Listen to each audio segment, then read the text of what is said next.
آپ دیکھ لیجئے کہ مدینہ منورہ کے اندر اللہ کے نبی صلی اللہ علیہ وسلم جب ہجرت فرما کے مکہ سے مدینہ منورہ تشریف لائے تو یہود کے 3 بڑے بڑے قبائل بنو قینقاع، بنو نذیر اور بنو قریظہ، یہ پوری طرح پر مدینے کے قیادت، سیادت، تجارت ہر چیز پہ چھائے ہوئے تھے، لیکن آہستہ آہستہ اپنی بدعمالیاں، ریشہ دوانیوں، زیادتیوں اور غلط حرکات و سکنات کی بنا پر سب سے پہلے بنو قینقاع کو اپنا بوریا بستر لپیٹ کر مدینہ منورہ سے کوچ کرنا پڑا۔ بنو نذیر نے بھی کچھ ایسی ہی بدماشی کی کہ اللہ کے نبی صلی اللہ علیہ وسلم کے قتل کا ارادہ کیا، وہ تو اللہ نے وحی الہی سے اپنے پیغمبر کو بتا دیا کہ اللہ کے نبی ان کی بستی سے نکل آئے، بالآخر یہ فیصلہ ہوا کہ اپنے گھروں کو خود اپنے ہاتھوں تباہ و برباد کریں گے اور جو اونٹوں پر سامان لاد سکتے ہیں لے کر مدینہ منورہ کو پاک کر دیں۔ اور آخر کے اندر بنو قریظہ، ان کا جرم تاریخ انسانیت کے اندر بدترین جرم تھا، اور جو سزا انہیں ملی وہ بھی آپ جانتے ہیں۔ سعد بن معاذ نے فیصلہ کیا کہ ان کا ہر تلوار اٹھا لینے والا بچہ اور جوان صفحہ ہستی سے مٹا دیا جائے، ان کی عورتوں اور بچوں کو چھوڑ دیا۔ نتیجہ کیا نکلا؟ خیبر کے اندر جا بسے، اور خیبر کے اندر جا کر بھی امن و سکون سے رہنا نصیب نہ ہوا کہ بچھو کے مزاج اور اس کی فطرت کے اندر ڈسنا ہے۔ پھر اللہ کے نبی صلی اللہ علیہ وسلم کے منہ آئے، نتیجہ کیا ہوا کہ رہیں گے خیبر کے اندر مالک بن کے نہیں، غلام بن کے، مزارع بن کے، جزیہ دے کر، ہاتھ جوڑ کر اور پاؤں پڑ کے وہ اب خیبر کے اندر رہے۔ اور پھر ایک ایسا وقت آیا کہ سیدنا عمر فاروق رضی اللہ تعالیٰ عنہ نے ان تمام مجرموں کو جزیرۃ العرب سے نکال باہر کیا۔ یہ تو تاریخ اسلام کے ابتدائی دور کی بات ہے نا۔ اور پھر کیا ہوا؟ ہنگری کے اندر، جرمن کے اندر، یوگوسلاویا کے اندر، مشرقی یورپ پولینڈ کے اندر ان کے ساتھ کیا سلوک ہوا؟ یا اپنی بدماشیوں اور عیاشیوں، فحاشیوں اور ریشہ دوانیوں اور انتہائی غیر ذمہ دارانہ عمل کے باعث ساری زندگی جوتے کھاتے رہے۔ لیکن آج آپ دیکھتے ہیں کہ بظاہر یہود مسلمانوں پر چھائے ہوئے، جو قرآن کی بات کی نفی نہیں ہے، اللہ نے یہاں فرما دیا کہ لوگوں کے سروں پر، ان کے کندھوں پر بیٹھ کر، ان کی بیساکھیوں کا سہارا لے کر یہ زندگی گزار سکتے ہیں۔ اور آج کیا ہے کہ برطانیہ، فرانس اور امریکہ 3 ممالک کے کندھوں پر بیٹھ کر اسرائیل حکومت کر رہا ہے، اور جس کا سب سے بڑا پشتیبان امریکہ۔ اور جب تک یہ دونوں اپنے مفادات کی خاطر گٹھ جوڑ کیے رکھیں گے، یہود کی سلطنت قائم رہے گی۔ اور جب دونوں کے مفادات ایک دوسرے سے ٹکرائے تو نقصان بالآخر یہود کا ہی ہوگا۔ اور آج مسلمان اگر ذلت کے اندر، پستی کے اندر، خواری کے اندر گرے ہوئے ہیں تو دیکھ لیں اپنے گریبان کے اندر جان کے کون سا عمل وہ ہے کہ جو یہود کرتے تھے اور آج کا مسلمان نہیں کرتا؟ کون سی بے ایمانی اور ٹھگی جس کی بنا پر اللہ وحدہ لا شریک نے ان کے سر سے خلافت کا اور نبوت کا اور امامت کا تاج اتارا، آج مسلمانوں کو یہ پہنایا گیا، تو اس کا بتائیں کون سا ایسا عمل ہے، کون سی ایسی ٹھگی اور بےایمانی، کون سا ایسا دغا اور فریب؟ یخادعون اللہ ورسولہ، آج مسلمان اللہ کا تو نام لیتا ہے، نبی کریم صلی اللہ علیہ وسلم کا نام لیتا ہے، لیکن اس کا اعمال دیکھیے، اس کا گھر بار دیکھیے، اس کی تجارت دیکھیے، اس کی قیادت اور سیادت اور سیاست دیکھیے، اس کے تمام تر معمولات دیکھ لیجئے کہ یہود سے بدتر ہے۔ تو کیا اللہ وحدہ لا شریک جو یہود پر ضربت علیہم الذلۃ والمسکنہ، ان کی بے ایمانیوں اور بدعنوانیوں کی وجہ سے ان پر ذلت اور مسکنت ڈال دی گئی، تو کیا یہی جرم جو مسلمان کر رہے ہیں انہیں بخش دیا جائے؟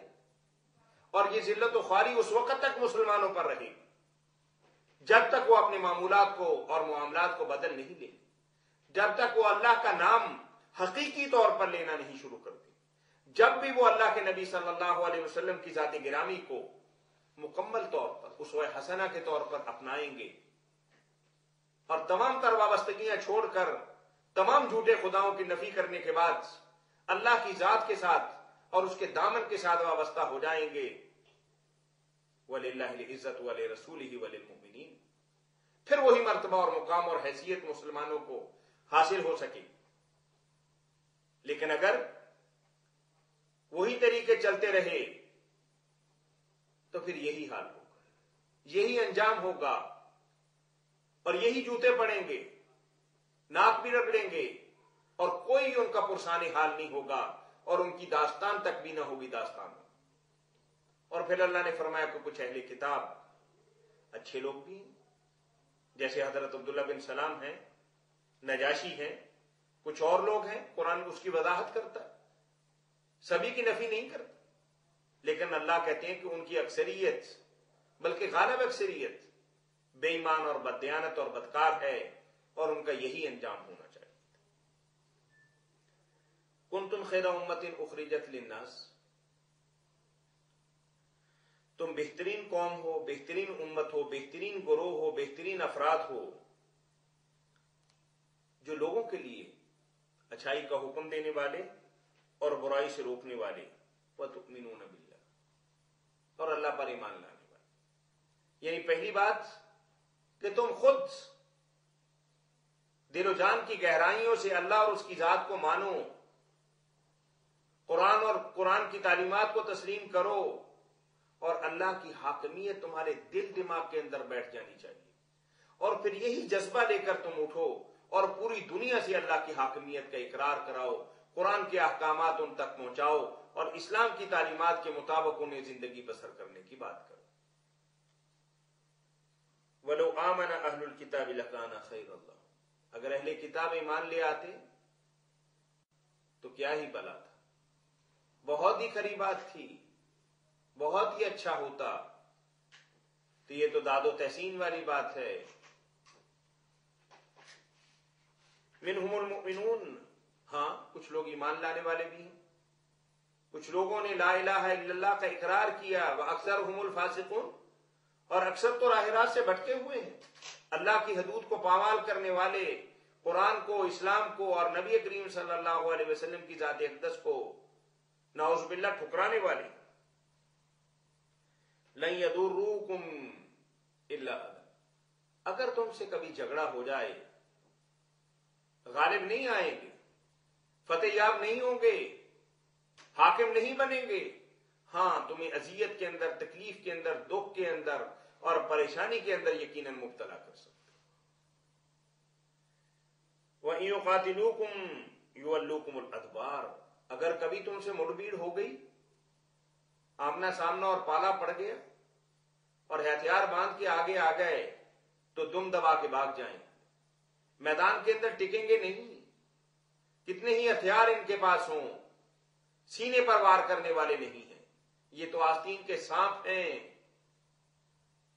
چھپ کے وار کریں گے ورنہ بھاگ جائیں گے۔ ثم لا ينصرون، پھر کوئی ان کا مددگار اور ساتھی نہیں ہوگا۔ ضربت علیہم الذلہ اینما ثقفوا، جہاں بھی ہوں گے، پولینڈ میں ہوں، ہنگری میں ہوں، جرمن میں ہوں، خواہ اسرائیل کے اندر ہوں، کہاں بھی ہوں، ذلت و خواری اور مسکنت درماندگی،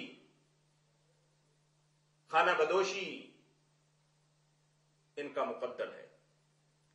الا بحبل من اللہ، اللہ کے جھنڈے تلے آ جائیں، یہ رسوائیاں ختم ہو جائیں، اللہ کے پرچم تلے آ جائیں تو ان کی سزا کی معافی ہو سکتی. دنیاوی اعتبار سے چند دن اچھے گزار سکتے ہیں. وہ حبل من الناس، کبھی امریکہ کے کندھوں پر ملک لینا تھا تو برطانیہ اور فرانس کی پشت پناہی، اور بعد میں انہیں امریکہ مل گیا. لوگوں کی بیساکھیوں اور لوگوں کے کندھوں پر، لوگوں کے مال پر یہ اپنی حکومتیں قائم کیے ہوئے. وَبَاءُوا بِغَضَبٍ مِّنَ اللَّهِ، بالآخر اللہ کا غضب لے کر لوٹیں گے. اللہ ان سے ناراض ہوں گے، ان کو سزا ملے گی، جہنم کے اندر ڈالے جائیں گے.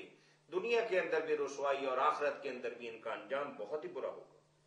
وَضُرِبَتْ عَلَيْهِمُ الْمَسْكَنَةُ، ہر جگہ کہتے پھریں گے کہ ہم مارے گئے، ہمارے ساتھ ظلم ہوا. جرمن کے اندر، ہمارے ساتھ پولینڈ کے اندر جرم ہوا، نازیوں نے یوگوسلاویہ کے اندر ہمارے ساتھ زیادتی کی، پولینڈ کے اندر ہمارے ساتھ ظلم و ستم کے پہاڑ توڑے گئے. اس طرح کی جھوٹی داستانیں وہ گھڑ کے اپنے آپ کو مظلوم ثابت کرنے کی کوشش کریں. ذَلِكَ بِأَنَّهُمْ كَانُوا يَكْفُرُونَ بِآيَاتِ اللَّهِ، اصل بات جو ہے یہ مسکنت اور ذلت، خواری، خانہ بدوشی، دربدری، یہ صرف اس لیے ہے کہ اللہ کی آیات کا انکار کرنے والے. وَيَقْتُلُونَ الْأَنْبِيَاءَ بِغَيْرِ حَقٍّ، انبیاء کرام کا قتل ناحق، کہ صرف اس لیے کہ اللہ کا پیغمبر انہیں صراط مستقیم کی دعوت دیتا ہے. اللہ کا پیغمبر اللہ کے ساتھ جڑنے کا اور اللہ کی اطاعت کا اور اسلامی تعلیمات کا اور دین کی بات کرتا ہے، اس کا جرم صرف یہی ہوتا تھا کہ اسے قتل کر دیتے. ذَلِكَ بِمَا عَصَوْا وَكَانُوا يَعْتَدُونَ، اور یہ ظلم کرنے والے، زیادتی کرنے والے اور حد سے تجاوز کرنے والے نافرمان بھی تھے اور حد سے تجاوز کرنے والے بھی. لیسو سوا، بھی سارے ایک جیسے تھے. انصاف کی بات یہ ہے کہ من اہل الکتاب امۃ قائمۃ یتلون آیات اللہ آناء اللیل وہم یسجدون، اہل کتاب میں سے کچھ ایسے اللہ والے بھی تھے جو اللہ کی احکامات کو اور اللہ کی آیات کو اور اللہ کے پیغام کو راتوں کو پڑھا کرتے تھے اور اللہ کی بندگی کیا کرتے تھے. یعنی دن کے وقت بھی پڑھتے تھے. یعنی استعارہ یہ ہے کہ اللہ کی بندگی کیا کرتے تھے اور اس کی اطاعت اور تابعداری اور عبادات کیا کرتے تھے. یؤمنون باللہ والیوم الآخر، قیامت کو مانتے تھے اور اللہ پر ایمان رکھتے تھے. اور پھر یہی کافی نہیں، وَيَأْمُرُونَ بِالْمَعْرُوفِ وَيَنْهَوْنَ عَنِ الْمُنْكَرِ، اچھے کام کرتے تھے اور اچھے کام کا حکم دیتے تھے، برے کاموں سے بچتے تھے اور برائی سے روکنے کی بات کرتے تھے. وَيُسَارِعُونَ فِي الْخَيْرَاتِ، اور صف اول کے اندر کھڑے ہوتے تھے، نیکی کے اندر، پرہیزگاری کے اندر، تقوی کے اندر، تبلیغ کے اندر، امر بالمعروف و نہی عن المنکر کے اندر. وَأُولَئِكَ مِنَ الصَّالِحِينَ، اور یہ نیکوکاروں میں سے تھے، صالحین میں سے تھے. وَمَا يَفْعَلُوا مِنْ خَيْرٍ فَلَن يُكْفَرُوهُ، جو بھی کھرا کام کرے گا، جو بھی بلائی کا کام اور نیکی کا کام کرے گا، اور اس کے اس عمل کی ہم قدردانی کرنے والے، ناشکری کرنے والے نہیں ہیں، پذیرائی کرنے والے ہیں، اس کی ستائش کرنے والے ہیں. وَاللَّهُ عَلِيمٌ بِالْمُتَّقِينَ، اور اللہ متقین کو جانتا ہے کہ جو آدمی جس جذبے سے بھی کام کرتا ہے تو اللہ علیم بذات الصدور ہے، اللہ دلوں کے راز جانتا ہے. تو دعا کرنی چاہیے کہ اللہ تعالی ہمارے دلوں کی حالت کو بہتر بنائے اور ہمیں امر بالمعروف و نہی عن المنکر کی توفیق عنایت فرمائے. وآخر دعوانا ان الحمد للہ رب العالمین.